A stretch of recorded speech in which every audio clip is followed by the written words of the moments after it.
Good morning, everybody. Welcome to the Mac User Group meeting. I'm just trying to get all set here. Play slideshow in window. Okay. Today's our meeting, our Wednesday meeting, the first one of this particular season. All of our meetings now will be each and every Wednesday through the end of June. Always on a Wednesday, always between 11:30 a.m. and 12:45.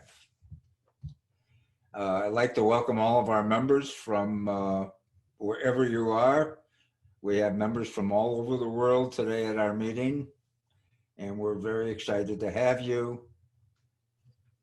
For example, we probably have people from London and Suffolk, England, Melbourne and Sydney, Australia, Albany and Rome, New York, Washington, D.C., Cape Cod, Mass., Chicago, Fort Myers, Naples, the Villages in Florida, Des Moines, Iowa, Milford, Midland, Saginaw, and Suttons Bay, Michigan, and Jefferson City, Missouri, Milwaukee. So you can see we have people from all over the country.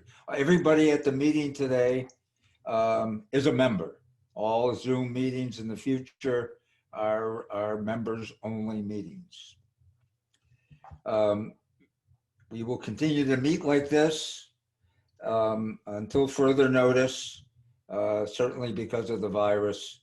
And we see at this point no end in sight and haven't received any further information from the library. Anyway, I mentioned that our meetings are every week.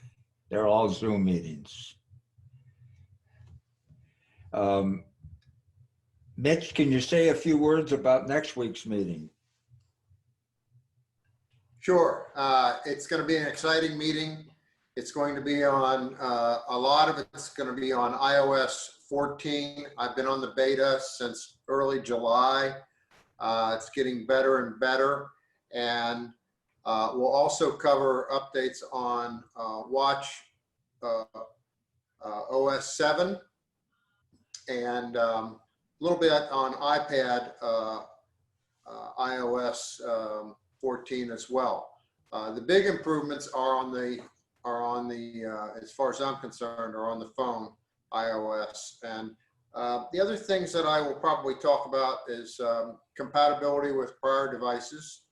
I'll talk a little bit about security, and there are some strong rumors that Apple might do a press release next Tuesday announcing the new watch and a new iPad 10.8. And if they do, I will cover everything that they announce, but it's not going to be their normal video presentation if they do make that announcement. That's strictly a strong rumor from some sources that have been reliable in the past.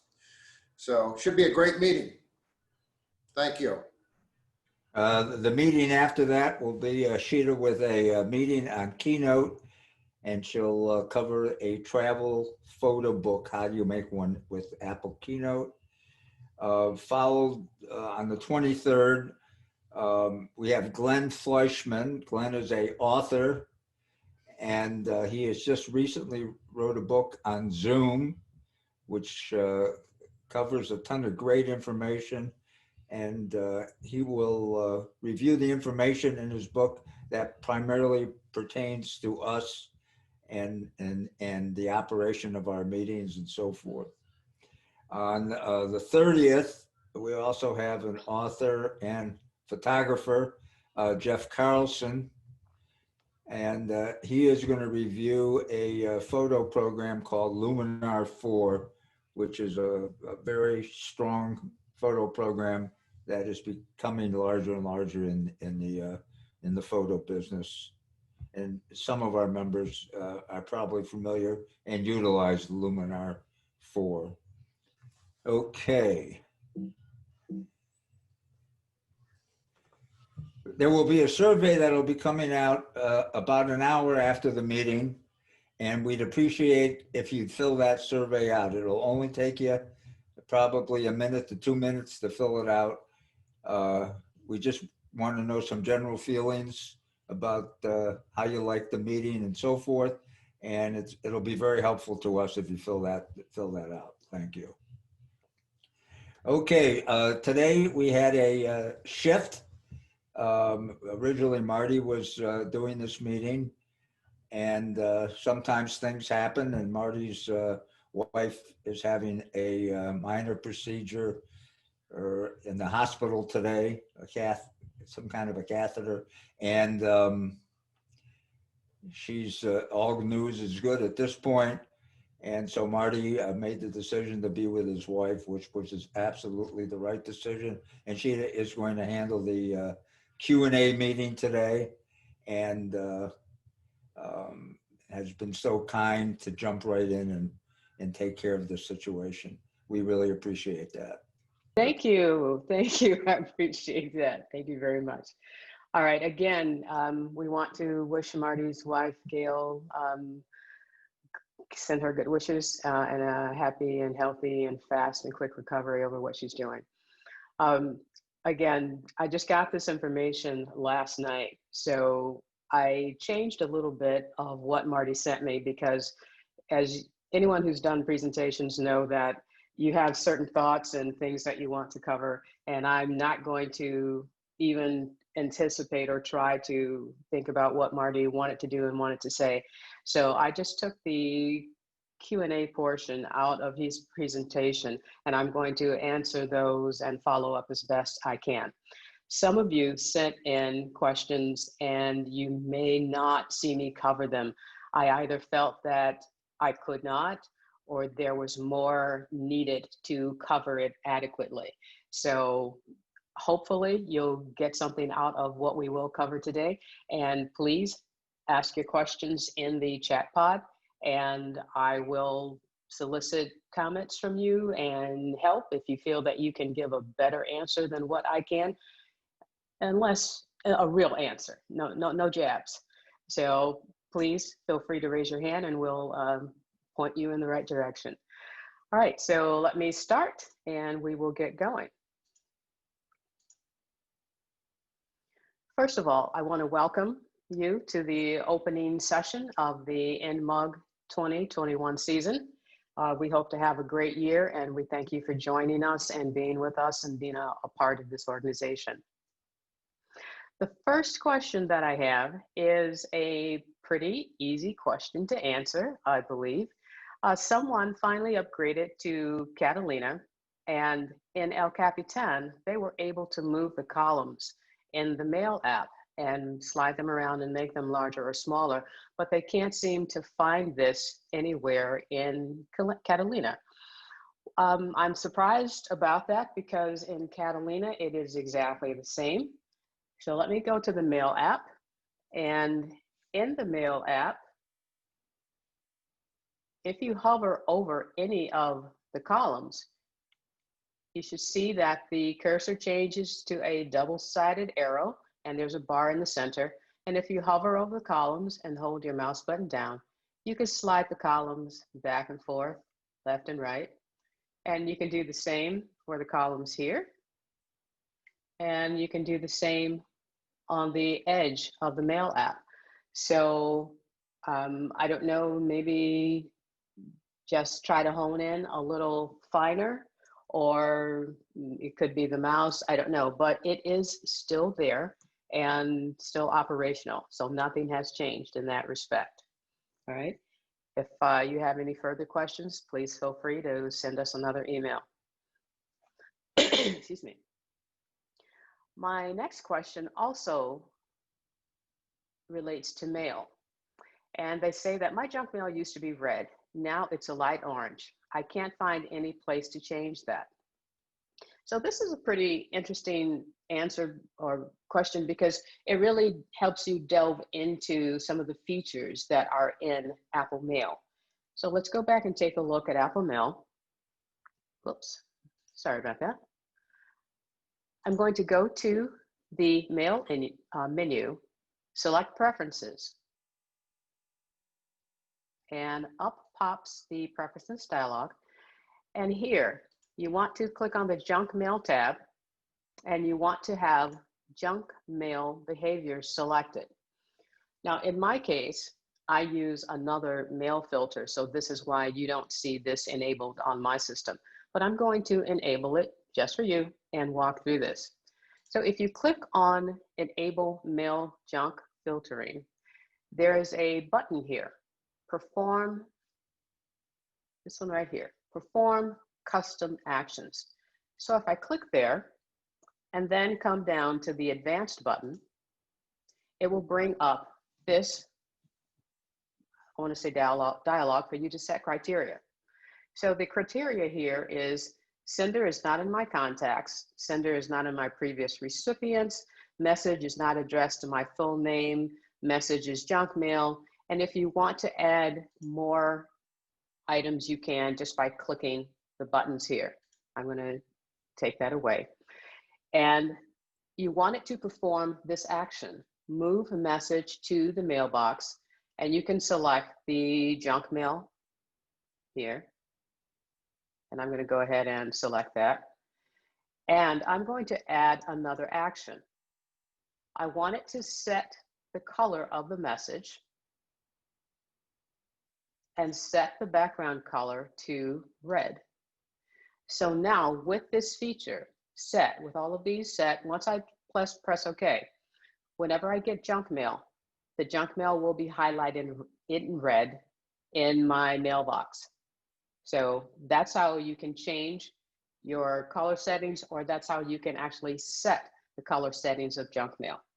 So I'm going to go ahead and choose cancel because I don't want this here, but this is how you do this. Any questions about that? Okay, I don't see any hands. Anyone? Okay, we'll move on. If you don't have a junk mail filtering, What if you don't have a junk mail filter? yes. Yes. Where would you click to start the process? You click here, enable junk mail filtering. I thought you only got that when you had a filter. This is your junk mail filter. It's built into the Apple Mail. Okay. Okay. All right, anyone else? I do have an email here from Frank. Emails from certain senders go to my junk mail by default. How can I change that so that they don't go to junk? Look, and you might look and see what's causing that. It could be that they send a certain image attachment or what's in the header. Look at the junk mail and try to discern why it's going to the filter. And make sure that you put that particular person in your contacts, and that will also help it to stop going to the junk mail. Okay. All right. And I cannot, because I'm doing the presentation, I can't see any hands raised. So if anyone else could open up their participants window, and if they see a hand raised, let me know, then I'd appreciate it because I can't see it. All right, if I don't, go ahead. Go ahead. Thank you very much, Eckert.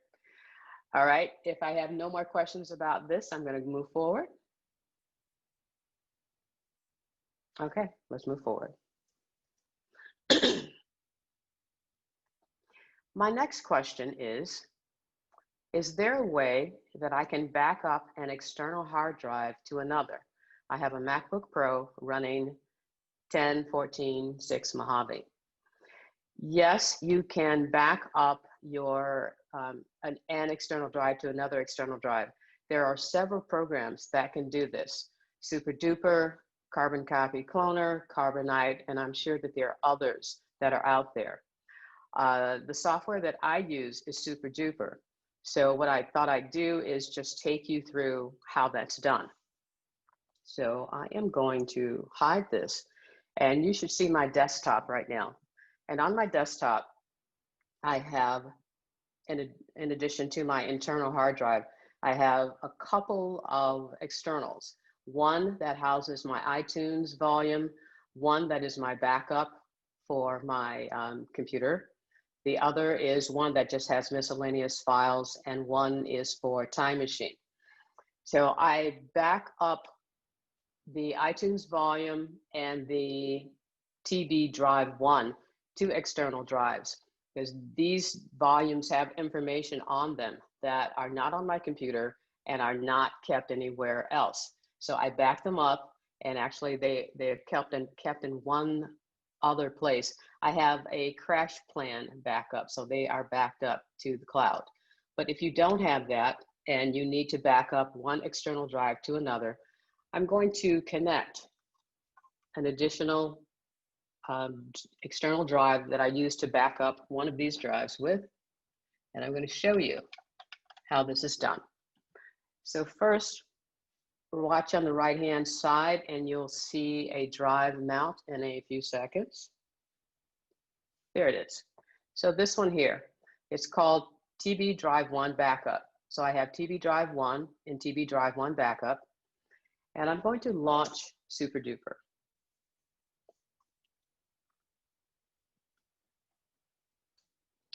And right now, SuperDuper is looking for my hard drive backup. I'm not going to back up with that.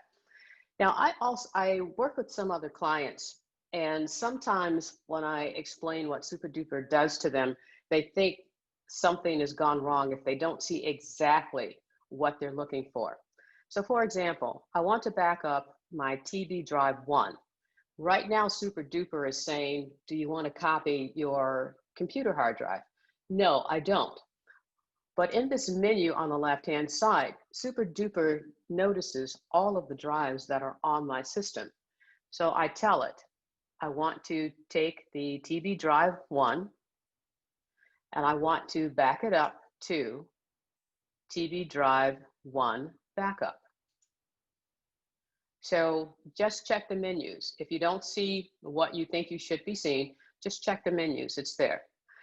Now, the great thing about having SuperDuper and having the paid version is that when I back up, when I save information to an external drive, the backup will only copy the new stuff. It won't copy the entire internal drive. If you don't have the paid version of SuperDuper, what SuperDuper will want to do is take the original drive. It will then erase this backup drive and back the entire thing up again. And that could take anywhere from several hours, 4 hours, 5 hours, however much data you have on the original drive. So I use SuperDuper. It's, I believe, $30. I believe it's a maximum $30. It's a great software program. So if you want to have a program that will back up not only your external drives, but your internal drive as well, SuperDuper will fit the bill for that. So now I tell SuperDuper, just copy. And it'll tell me you're about to do a smart update. It will only copy the content that has changed. And I choose copy. And it will first prepare, and then it will start its process. And you'll see it humming along here. And if you've only changed like 1 or 2 files, it may take anywhere from 5 minutes to do this backup. And as you see, it is humming right along, and it is almost done, because I believe I only changed 1 file since I last copied it. It goes through its process, and then it cuts off, it quits, and it's gone. So that is a easy, quick way to copy one external drive to another external drive. And depending on the amount of data you have on the drive, it may take a few minutes, it may take a couple of hours, but it is a good software to use. And I wanted to briefly show you one other thing with that. And I am going to show disk utility. Disk utility is used for checking the health of your internal drive, your external drives. If you have a drive that's not behaving correctly, you could come to Disk Utility. It's a free utility on your Mac. You can select the drive and you can run first aid. Excuse me.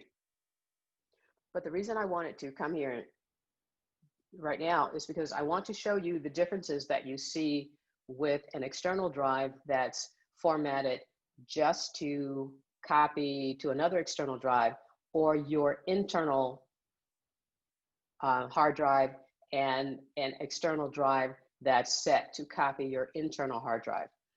The way that Mac is now set up, you actually have two hard drives on your system, even though you only see one. You have the one that runs the operating system, and you have the one that holds the data.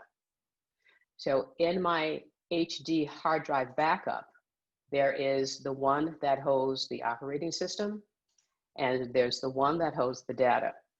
So initially, when I purchased a new external drive to back up my internal hard drive, and I told SuperDuper to copy the internal hard drive to this external, the first thing that SuperDuper will do is actually format that external drive for you, and then it will do the copy. So if you see two drives sitting here and you think something is wrong, nothing is wrong. That's just the way the Mac system is now set up. It's for security reasons and for safety. All right. My question, is there any reason I prefer SuperDuper over Carbon Copy Cloner? Actually, no. I have some friends who use Carbon Copy Cloner, and they tell me that it has features that are probably a little more rich as far as SuperDuper is concerned. I've just used SuperDuper all these years. It's a really good software, and for me, there wasn't that much of a difference, but I have friends who use one or both. They're both great programs to use. So I hope that answered your question, Mike. Any other questions regarding? Alan and Barbara, they raised their hand. Go ahead, Alan and Barbara, unmute yourself and ask a question. What is the difference between using one of these copy programs and simply dragging the files from one drive to the other? When you're doing that to just an external drive that just has data on it, there's no difference. When you're doing it to your internal drive, it can make a big difference, or when I want to say a bootable drive, because a bootable drive creates information and content on it that you may not be able to see or may not be able to access, or it may not even work properly if you just drag it from one drive to the other. So that's the difference. If it's just a plain external drive with content, no big deal. It's just easier for me to not have to ferret out the content. I can just work as usual. With SuperDuper, I don't have to ferret out the content. If I was just copying it over, drag and drop, I would have to go look, find out where it is, and go through a little more steps. So that would be my only reason. Any other questions? Betty Larson has raised her hand, and also Margot White. Okay, Betty Larson, can you unmute yourself and ask your question? Yes, hi, Chita. I'm on a computer right now that's still running Mojave, and I looked in my disk utility and I don't have the two separate. Is that because I'm still on Mojave and not on Catalina yet? Correct. I think, I'm not sure, correct me if I'm wrong, that may have started with the version before Catalina, but it's definitely part of the new operating system. No, I think it is Catalina. Okay, okay. But yeah, that's why. Great, I'll see what I see on your screen right now. Okay, yes. Okay. All right. Who was the next person, Eckert? Me, Margot. Go ahead, Margot. Hi. Back in the day, I used to have carbonite, and that was off-site, and they took care of it for me, but it slowed my computer down. Is that still the case? And Go ahead. I would imagine that it is. because it's taking up so much time and so much processing power. I had the same issues when I originally started working with Crash Plan. It took months and months and months to back up data to that cloud. And so I would say that it's probably still the same. It was It may so have- easy. I didn't have to fiddle around and do it myself. You know, what if I get sick and I just don't want to do these backups? You got to do a little bit of work. So just a little bit. Okay. Thank you, Chita. You're welcome. Michael Slider, you raised your hand? Yes, I use Carbonite all the time, and the Mhm. problem that the other users are having is a settings problem. You can actually set the priority so that it does all of that in the background when you're not using the computer. Mhm. And then backup is generally slow. If you're backing up the entire computer, it takes a few days, but it always backs up everything almost immediately within the hour. Okay, I would think that that also depends on the amount of data it's backing up to, how long it takes. But yes, it is a setting, because I do remember setting Crash Plan to only back up like from 2 a.m. to maybe 6 a.m. when I wasn't working on the computer, because otherwise it does slow your computer down. So It doesn't slow it down if you put it in a mode where when you're using the computer, it stops the backup. mhm. Okay, great. Thank you. And I'm reading Peggy's question. Okay, Peggy, I cannot answer your question right now. All right, any other questions related to this? It's Mitch. I have one question. Go ahead, Mitch. I know that these, you know, you have the 2 drives, which you did a great job of explaining for Catalina. And prior to that, you just had 1. So my question is, for somebody who has not upgraded to Catalina and is using this program, what happens when they upgrade? I know all of a sudden they do have the 2 drives on their system, but what happens to Super Duper when they go to do a bootable backup? Does it automatically recognize that, oh, you've changed operating systems and Yes, it corrects does. for that? Yes, it does. Okay, thank you. Yeah, you're welcome. All right. All right, I am going to move on to the next question. And the next question was, I recently had some problems with losing files on my disk.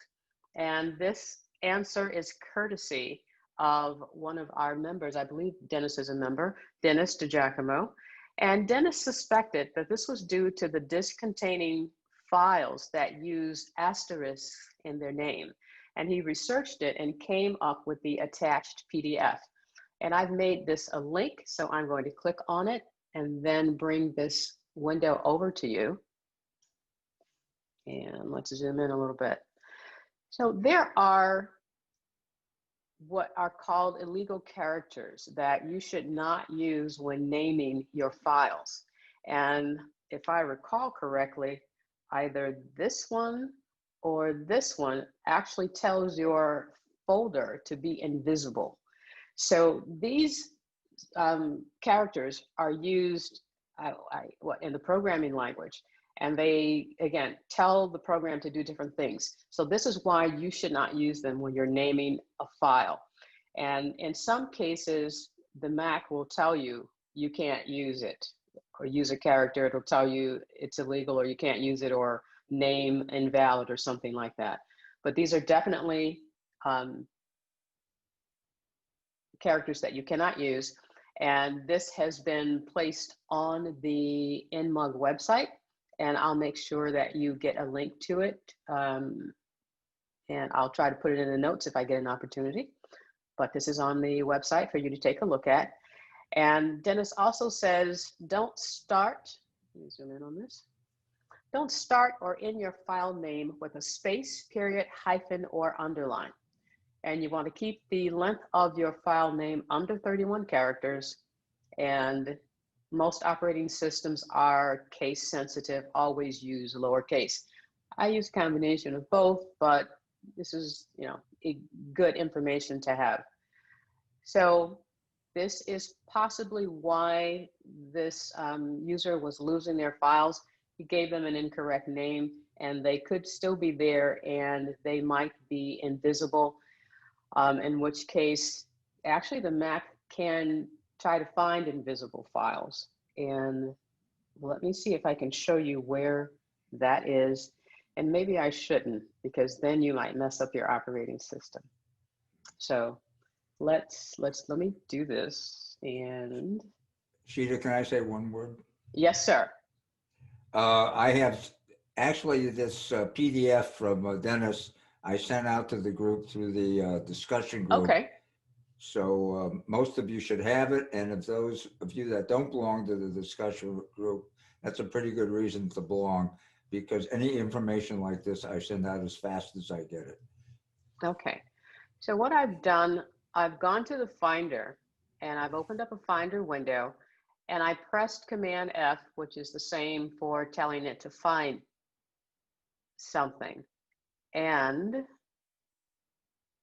there used to be, and it could still be here, and I could not possibly not be looking in the correct location, but there is an attribute where you can look for and you can find invisible files.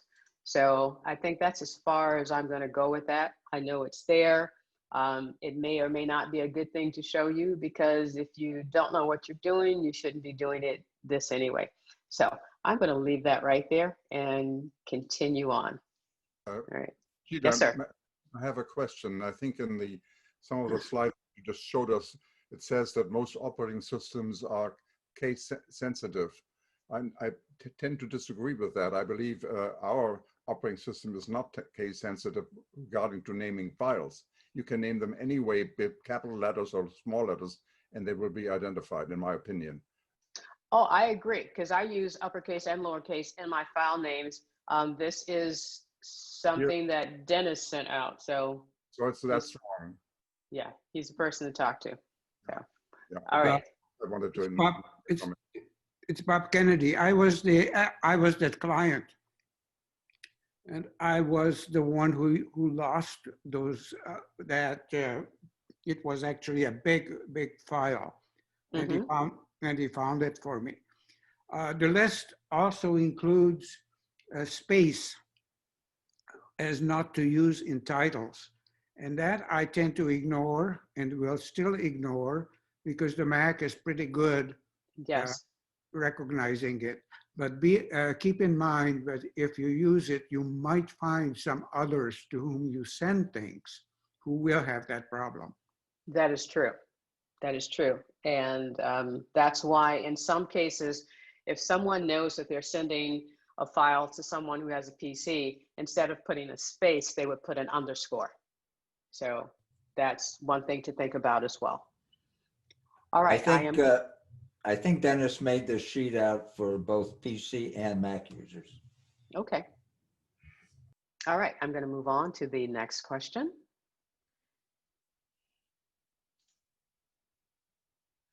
Now, the next question is, when I bought my new MacBook Pro, I used Migration Assistant to move my data from an old MacBook Pro. And now when I open my Mac, there are two of me listed on login. Both have similar info, but not all. How can I combine these two?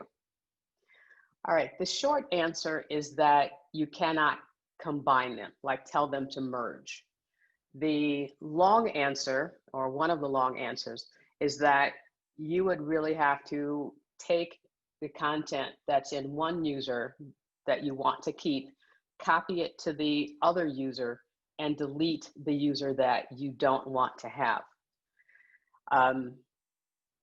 I would assume that when you use Migration Assistant, you possibly had a user ID already created that had kin falls, because these aren't identical. They are really under two different names. So you can't combine them.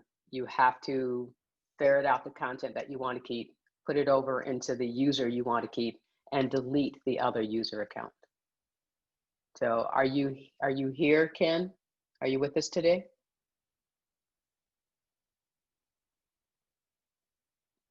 No, Ken? Yeah, I'm here. Can you hear me?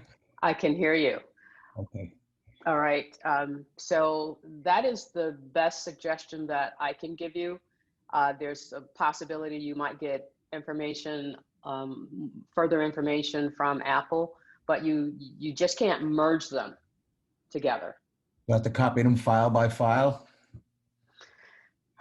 Well, it depends now how the information that you do have that you want to keep in one, is it that different? And yes, you do have to copy it file by file.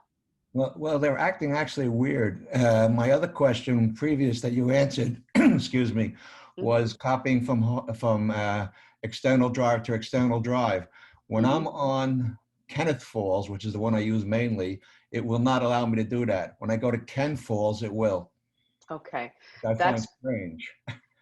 Because one is probably an administrator account and the other is probably a user account and doesn't have administrator privileges.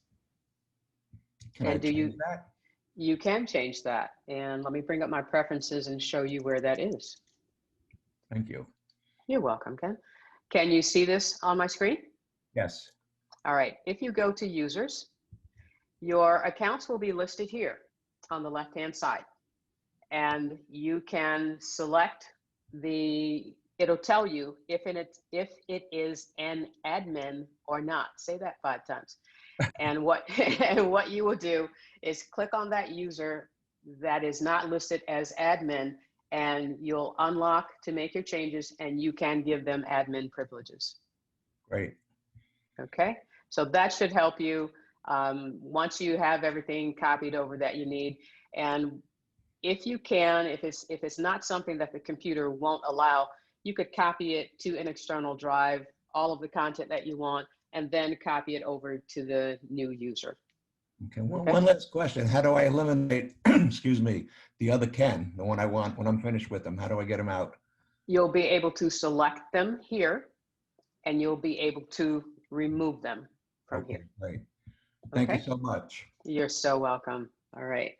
All right, unless I don't have another question, I'm going to move on in this related to this.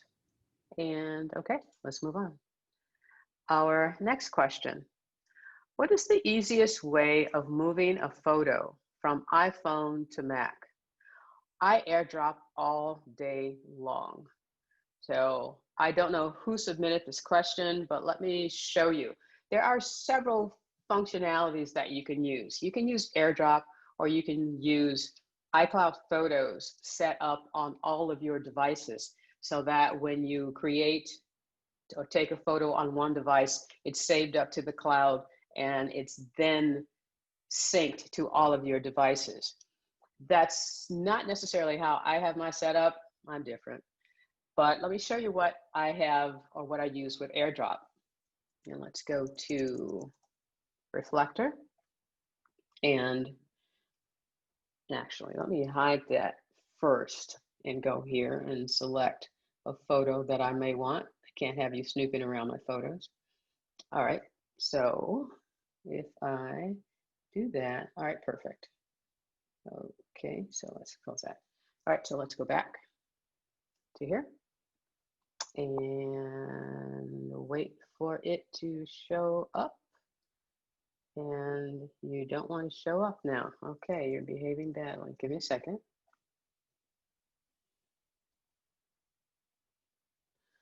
Okay, so if I go to photos,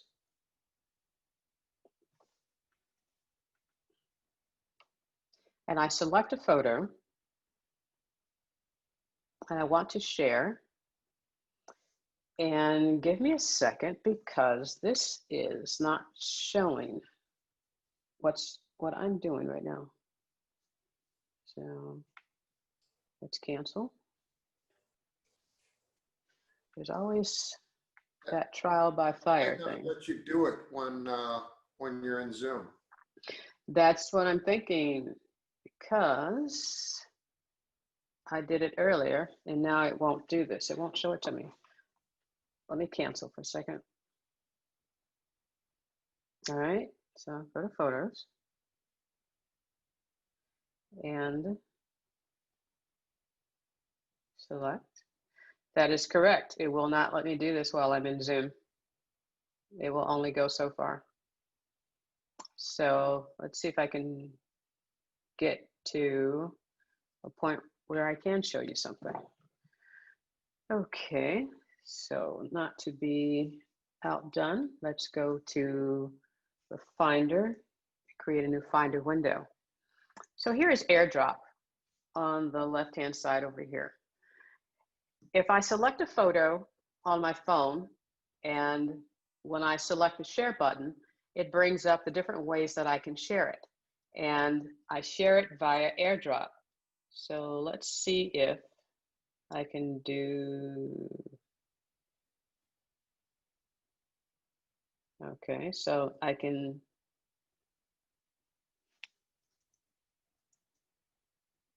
still won't let me do it. Okay, so what I'm doing here, I'm trying to see if it'll show you what's going on. So I've airdropped a file from my phone to my computer. It's telling me it's waiting. And if I weren't on Zoom, it would have done this already. So it won't let me show this on Zoom. So. Chita, one suggestion: do you want Yeah. to go out of your desktop screen and go into the iPhone screen and try it that way?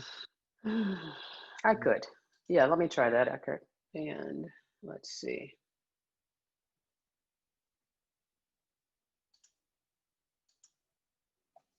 You cancel this and cancel that. And go back. Give me 1 second. All right, so. Well, let's see if I can do this.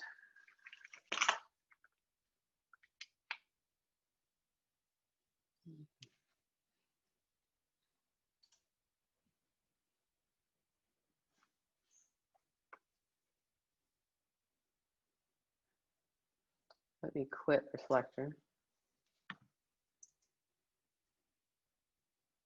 Okay, and let's see if it will. Okay, thank you, Eckert. All right, so I'm showing you this photo. And the problem with that is that I won't be able to show you it, but we'll work through this. So I have a photo selected. I click on the share button, and now I can airdrop. And I can airdrop it to my Mac. And it will go to the downloads folder. And it still doesn't like this sharing thing, but it will go to the downloads folder. And from there, I can bring it anywhere into my hard drive. So let me do this. Let me go back to here and share. Okay, so it'll come to my downloads folder, and then I basically place it anywhere on my computer. After airdrop, and it works seamlessly, it just takes 2 seconds to do that. You just can't do it while you're screen sharing.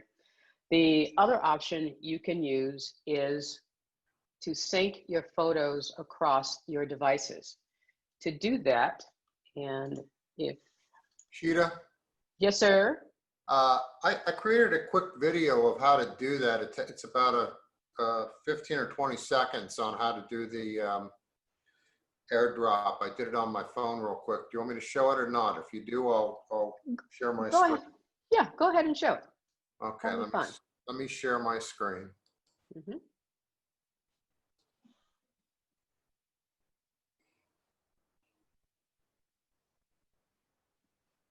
Okay, I want to share.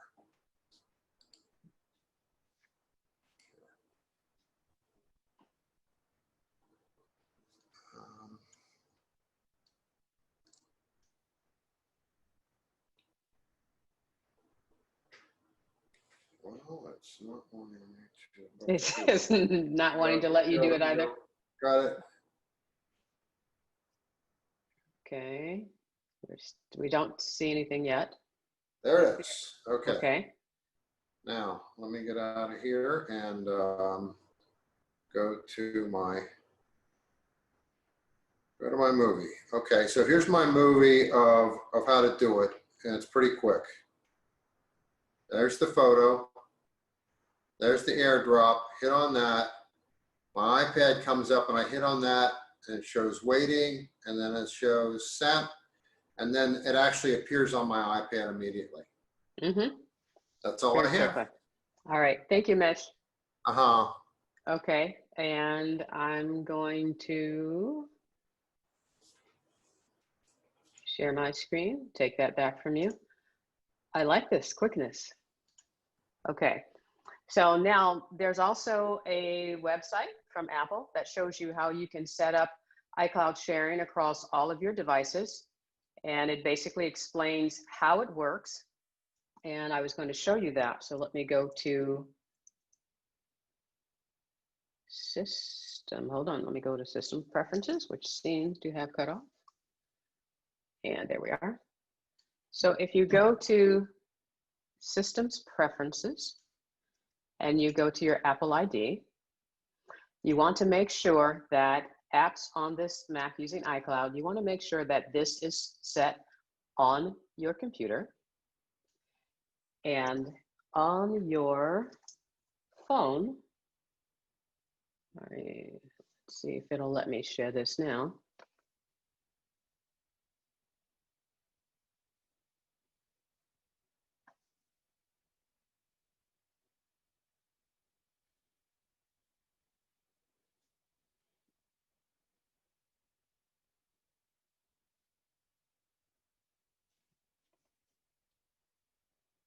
Okay, so on your phone, you would go to settings and you would go to your Apple ID. And here under iCloud, you would make sure that photos is set to on, and you would turn iCloud photos on. And the reason I don't have it on is because I just share shared items. I don't want every single image that I take going to photos in the iCloud. But this is where you turn it on so that you can have all of your images that you take on all devices show up in one location. So you do this for your iPhone, you do it for your Mac, and if you have an iPad, you do the same thing with the iOS device for your iPad. And that's how you make sure that you have all of your photos on your computer easily shared from your iPhone to your Mac. Okay? And thank you, Mitch. I really appreciate your help for that. I am going to go to the next slide. And this was a very intriguing question for me. I don't want to have to enter a password after an update. I went to security and turned off all the password requirements. Is that the right thing to do? Huh. So I asked the person who I trust the most about Mac security, about Apple devices. He also knows Windows devices.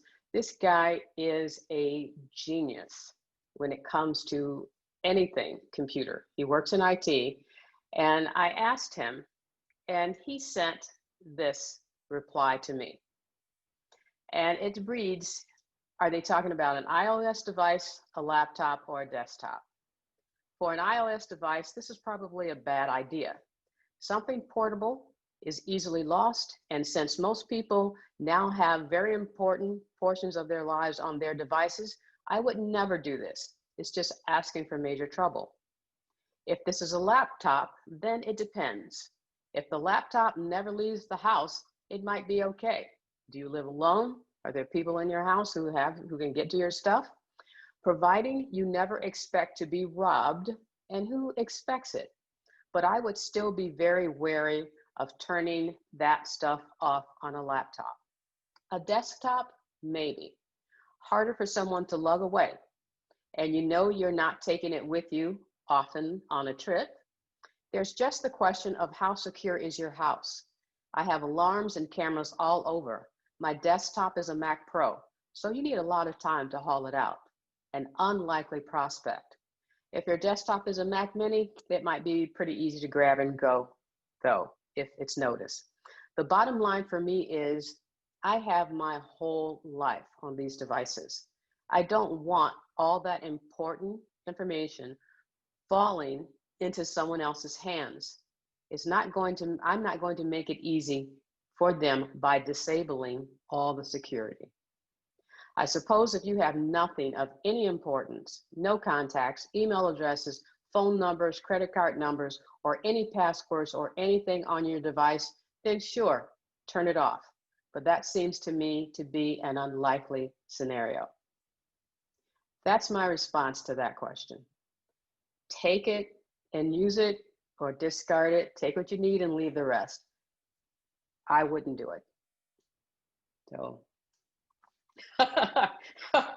someone just wrote, don't do it. Have passwords on everything. I would, I really would.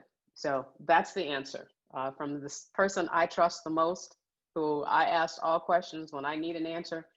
If that's what he told me, I'd stop what I was doing and make sure every single device had a password on it. So your choice. Any hands? All right, I'm moving on. Next question. How do I add pages to my iCloud account? I wrote a document for my memoirs, and when I closed it, I was never asked if I wanted to save. Now I can't find it, and I see my pages is not included on my iCloud account. Anyhow, how can I recover it? Okay, let me answer that the best way I know how. Let's go to Finder and open up a Finder window. Pages is not on your iCloud account. Pages is on your computer or your iOS device. How you get your Pages documents and your Numbers documents and your Keynotes documents to talk to one another and sync when you make changes, those documents have to be in iCloud Drive and in the Pages folders or the Numbers folder and the Keynotes folder. And I have documents that I share with my husband, and the only way I can share them with him and for them to update when we both make changes, those documents have to be on iCloud in one of these folders. And what I've also noticed is that when I do make changes to those documents, it never asks me, do I want to save those changes? It automatically saves those changes immediately or every couple of seconds. So I'm never asked to save them, even though I do punch that file save command key because I'm used to doing it and I know to do it. I've been up at 2 o'clock in the morning and lost stuff and had to start all over. So it left a mark. I'm cured for life on that, but I do it anyway. But if it's in iCloud Drive, they will automatically save for themselves. Now, as far as trying to find that file, if it's still there on your drive, on your computer somewhere, there are ways to find it. And the first thing I would do is do a search. So I'm opening up a Finder document and I press Command F and it brings up the search criteria. And I would tell it to try to find a document with the file extension .pages. And what it will do at that point is show me all of the Pages documents that it can find.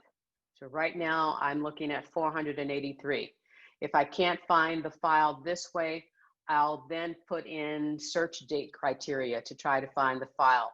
Or I'll even go to Spotlight, and see if Spotlight can find the file. If it's there, one of these methods should be able to find it. So good luck with your search. But those are the best options that I can give you for trying to find that document. Any questions on that? James Corsica, unmute yourself and ask your question. When this question came up, the first thought I had was if you open the Pages software, one of the choices in the file system is recent. Yes, it You is. might find it in recent also. You might. And I would do that, but I have stuff in recent that I don't want showing right now. So yes, that's another way to find it. If you go to the Pages menu and select Open Recent Files, it will give you a laundry list of all of the files. It even shows files that I haven't opened probably in the past year, but that is another way to find it as well. Thank you, James. Right. Appreciate it. All right, I am going to move on. Heidi Gilbert, you raised your hand. Please unmute yourself and ask your question. The question is, I've pretty much been used to using Microsoft Word, and I'm just starting to use Pages because I can't use Word anymore on my current system. So my question, if I make a document on Pages and I say save or save as, where does it go automatically? Or do I have to tell it where to go? Your best bet is to tell it where you want it to be saved. Just choose File, Save, and send it to a location or to a folder that you designate. Okay. There are so many people who just go to File and Save, and they don't pay attention to where that file is going. Tell the computer where you want that file to be saved. Don't just let the computer do it, because then, it's happened to me too. Oh my God, where did I save that file? And so if you do that accidentally, if you immediately go back to File and Save, it will actually sort of show you, it will take you to that last location that you were at. So that's another way to figure out where you saved the file. So if by mistake you don't tell it, you just say save, is there someplace it automatically goes? What is it? No. No, it may go Just to the documents in folder. space? Where is it? No, it's somewhere on your computer. Some of the first locations it may default to is the documents folder.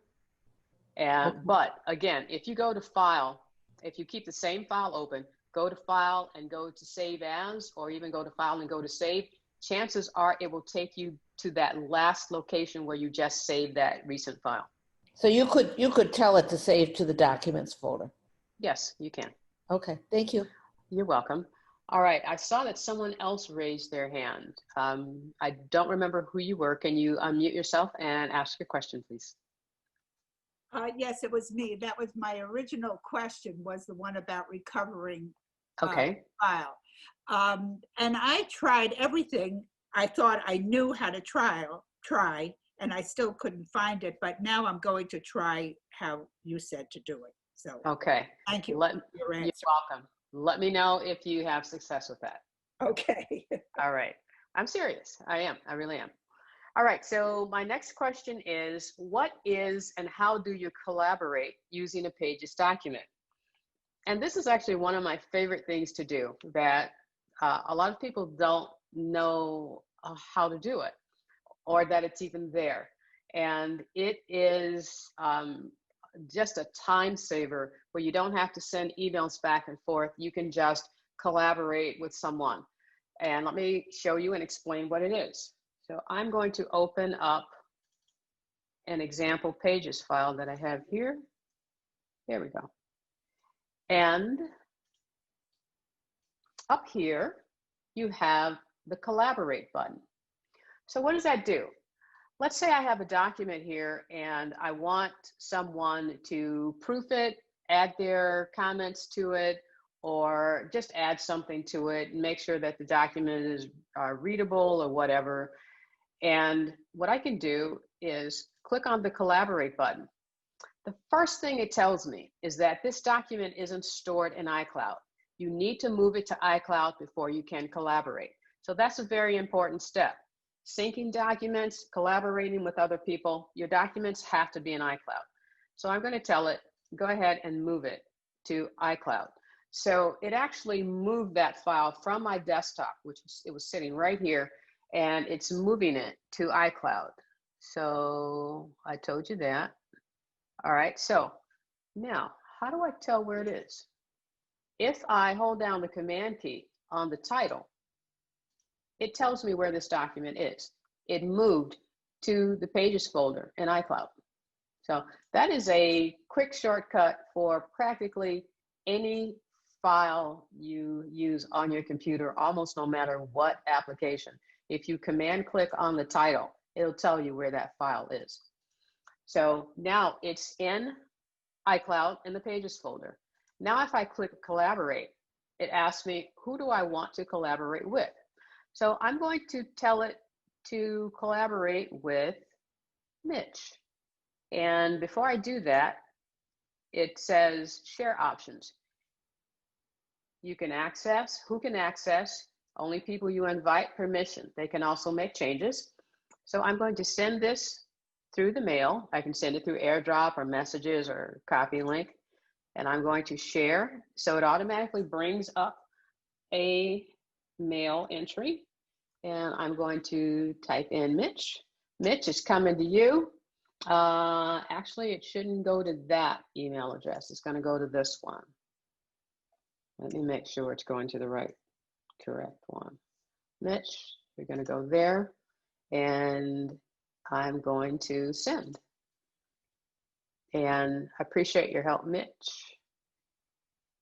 And so what are you waiting for me to do? I'm waiting to get it. Okay, and I told it to send, and okay, there it goes, it's off. All right, so it's starting the collaboration. I have it, yes. Okay, so it's starting the collaboration. Go ahead, Mitch.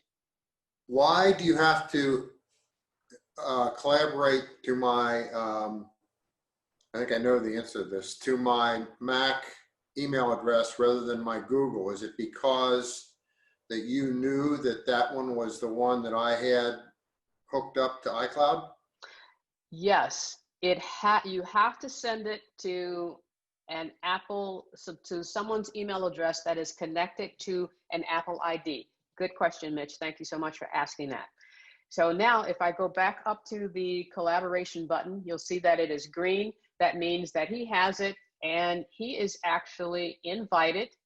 So it's showing that I'm on, and any minute now, Mitch is going to come on, and Mitch is going to do something to this file. So Mitch, you have license to change or mark up whatever you want. Good. This one time, Mitch. Okay. This one time. This one time. So Mitch has joined. You see Mitch has joined right there. And it also shows that he's online with it. And now, even though it's in my iCloud space, he has access to it. And I can actually, once we're done, I can, okay. All right. So he wrote. I'm done with my editing now. Oh, you see it automatically. We see it automatically. And there is a show comments pane. If I show comments pane and click, that is not a comment. That is, hold on. There is also a way I can show this, and right now my mind is going blank, so just bear with me. But here are the changes that Mitch has made, and as soon as my brain starts working, there is a column that I can show here that will hide collaborate. Nope, don't hide the activity. Betty, ask your question while I'm trying to figure out what I'm doing. Okay. Are you limited to one collaborator? No. Okay. I've had as many as you want. I've had 4, but you can have as many as you allow on this file. Okay. All at the same time? All at the same time, yes. But it's up there for a while, so if people don't see it right away, they can add their changes later. Yes, and they stay there until, and I really need to find this because I can accept or reject his changes. And I apologize for not offhand remembering where that is. Comments and changes. Okay, author, color, hide. So I don't know why it's not showing. It should be showing. But there, a column pops up on the left-hand side and it shows who made what changes, and you can either accept or deny the changes. So collaboration is just really, to me, it's fun and it's really easy. And you're not sending emails back and forth to one another. You just have one file. Everyone can see what changes are made, and it's just an easier way to communicate with people on a document. You can use it for your students. You can use it for work. You can use it for any option that you feel you need it for. Okay. That's really neat, Chita. And it's actually first time I've done that. And I was amazed that it sends my responses to you immediately. Yes. All right. Chita, right. is there anything that Mitch would had to do in order to trigger that so you could when I sent over the collaboration, I gave Mitch access to edit the file. I can also make this read only so that no one can make any changes, only myself. But I gave him permission to make changes. And you can see here, I can allow him to make changes or only view the document. And only the people that I invite have access to this file. Chita, I have a question. Can you only collaborate with Mac users, with Apple product users? Can you collaborate with PC users? I've not tried that, but I would assume, well, actually I can't assume. I've not tried that, but possibly not, because they, you know, if they have an Apple ID, because PC users do have Apple IDs, so I don't know where it would be stored, if it would be stored on their computer, but that's worth a try. I don't know. But I would say yes, possibly. Anything's possible. All right, and I am going to go ahead and hide this. I'm going to figure out where that panel is before the day's over. All right, so continuing on, let's see if there's another question. Actually, there's not another question. And Mitch is on next week. And I want to thank you. We still have a minute of time, so if I can remember where that panel is to show you, I will. Marcia, you please unmute yourself and ask your question. Okay. This might be too long to do in 1 minute. How do you make a ringtone on the phone with an MP3 file? I looked it up and it's like, I know, it's like a million steps. Yeah, yeah. I'm not doing that. So, okay. Yeah. But do you know how? I can figure out anything. Yeah, okay. I do. So, right. but I know. All right. I checked. It was ridiculous. So, okay. Thank you. Right. You're welcome. Next question. Anyone? Yeah, I have a question. I'm not sure you can answer it, but I have an old MacBook Pro with a bad display. I can replace that display for $500. It's a 7-year-old MacBook Pro. What does the group think? Is it worth $500 to replace the display on a 7-year-old MacBook Pro?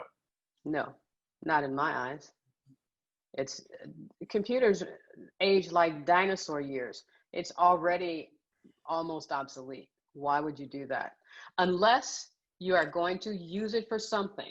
Now, I do have a 2010 MacBook Pro sitting on my other desk here, and I use it for scanning because my scanner is not compatible with Catalina, and it's a perfectly good scanner in excellent condition. I refuse to pay another $600-700 for another make and model of the same scanner.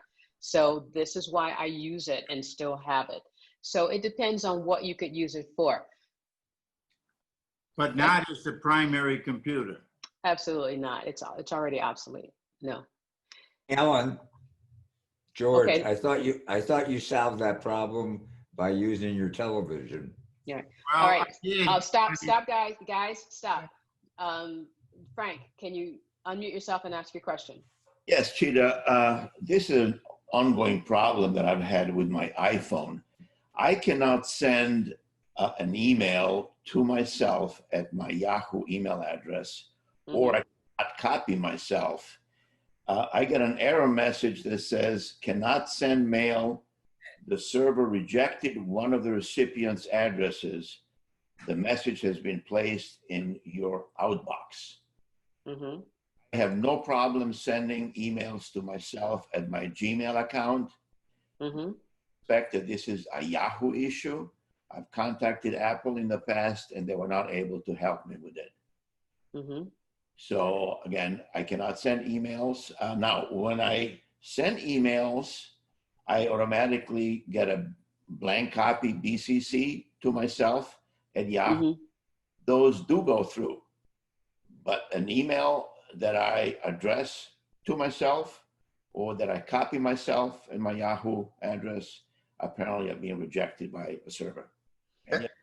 This is Mitch. Have you tried deleting the Yahoo account completely and reinstalling it?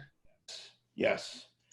I've contacted Apple a couple of times. They walked me through.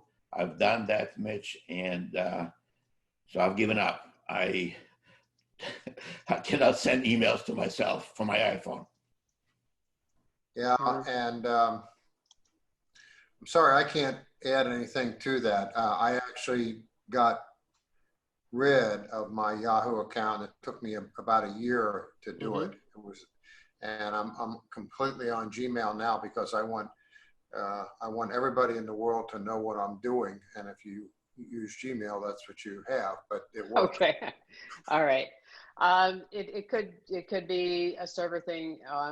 It sounds like the syntax with the email is correct. It's just whatever server it's going through does not like it.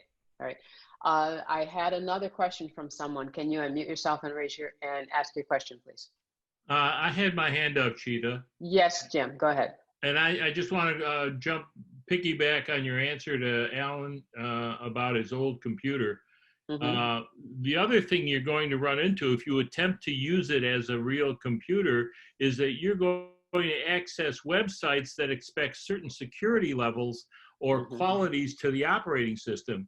And the chances are pretty good your computer has outlived the current operating system it's expecting. So you won't be able to use that computer in the way that you think you're going to be able to use it if you're expecting internet access and websites that flow freely using internet access.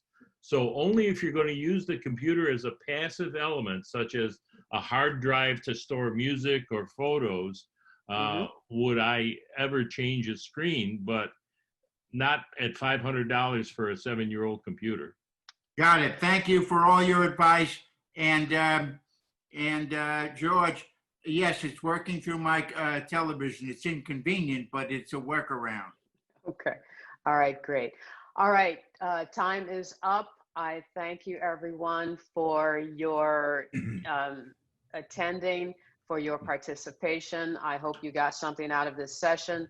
Again, we hope Marty and Marty's wife are doing okay, and I appreciate your just working with me throughout this presentation for pitching in and stepping in for Marty. Thank you again.